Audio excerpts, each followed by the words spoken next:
حضرت حسن بصری کہتے ہیں کہ میں ایک بادشاہ سے مجھے کوئی کام تھا، میں ملنے گیا تو مجھے پتا چلا کہ بادشاہ سال میں ایک دفعہ اپنے گاؤں جاتا ہے۔ میں اس کے پیچھے اس کے گاؤں چلا گیا تو وہاں ایک قبر تھی۔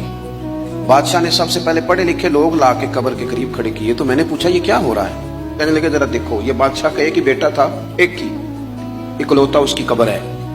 پڑھے لکھے لوگ پہلے کھڑا کیے، پھر اس کے بعد اس نے ڈاکٹر حکیم طبیب کھڑے کیے، پھر اس کے بعد اس نے فوجی سپہ سالار نیزہ باز گھوڑ سوار کھڑے کیے۔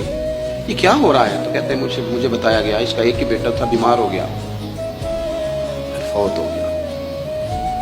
بادشاہ سال کے بعد یہاں آ کے کہتا ہے پتر یہ سارے پڑھے لکھے لوگ میں نے تیری قبر پہ کھڑے کیے ہیں ملک کے، اگر علم لڑا کے تجھے بچایا جا سکتا تو شاید میں مرنے نہ دیتا۔ پھر یہ حکیم طبیب یہ سارے کھڑے ہیں اور بادشاہ کہتا ہے بیٹا اگر یہ ساری ان کی دانائی دے کے تجھے بچایا جا سکتا تو شاید میں تجھے مرنے نہ دیتا۔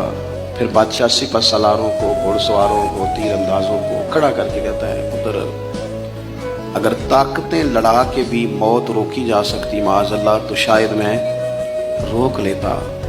پھر وہ آخر میں اپنے سر سے تاج اتار کے قبر کے پیروں والی سائڈ پہ رکھ کے رو پڑا، کہنے لگا پتر اگر حکومت دے کے تخت دے کے بھی تجھے بچایا جا سکتا تو میں فقیر بن کے زندگی گزار لیتا پر تجھے بچا لیتا، لیکن کل نفس ذائقۃ